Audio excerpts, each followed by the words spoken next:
Spéculer aussi sur les épidémies grâce aux pandemic bonds. Ce sont des obligations émises par la Banque mondiale pour financer des mesures dans les pays pauvres. Alors jusqu'ici, ça pouvait rapporter gros, jusqu'à 12% d'intérêt. Mais les investisseurs sont inquiets aujourd'hui avec la propagation du coronavirus. Ils pourraient perdre leur mise. Explication, Nathalie Boujard.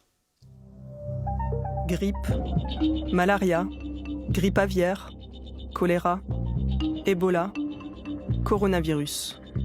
Les épidémies sévères coûtent selon la Banque mondiale 570 milliards de dollars par an. Alors pour financer la lutte contre ces fléaux dans les pays en voie de développement, l'institution a créé en 2017 un instrument financier original, les Pandemic Bonds, des sortes d'assurances. Voici comment ça marche.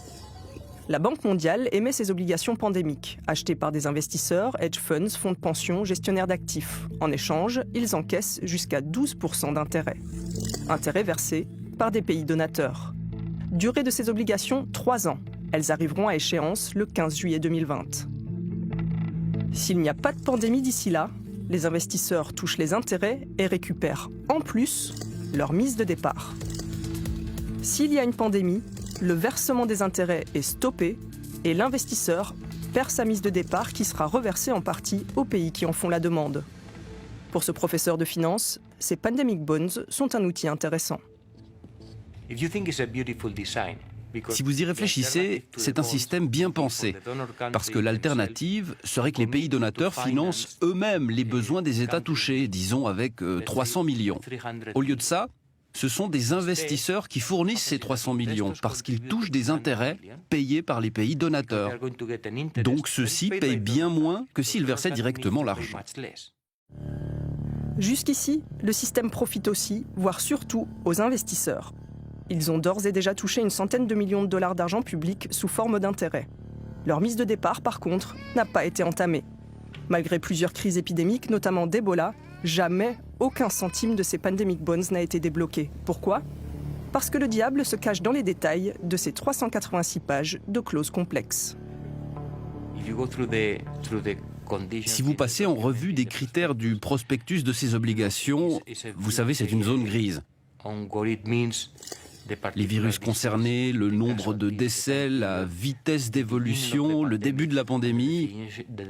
Ce sera donc très difficile de voir réellement ces obligations liquidées. Une économiste qui a travaillé pendant 30 ans pour la Banque mondiale accuse dans la prestigieuse revue Nature, pour Ebola, cet outil financier a été conçu pour échouer. D'autres critiques, tout aussi cinglantes, par d'autres économistes dans un journal scientifique de renom. En tant que tel, dans son format actuel, le système semble favoriser les investisseurs du secteur privé au détriment de la sécurité de la santé mondiale.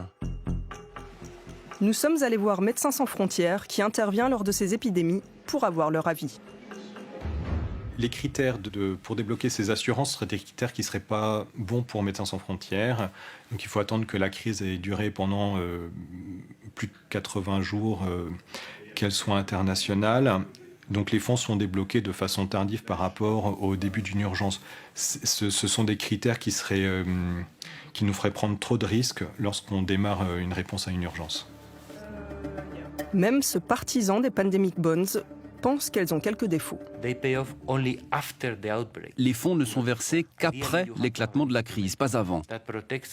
Idéalement, il faudrait un instrument qui protège les pays et les aide à prévenir les pandémies plutôt que de les aider à payer pour les dégâts quand les personnes commencent à mourir.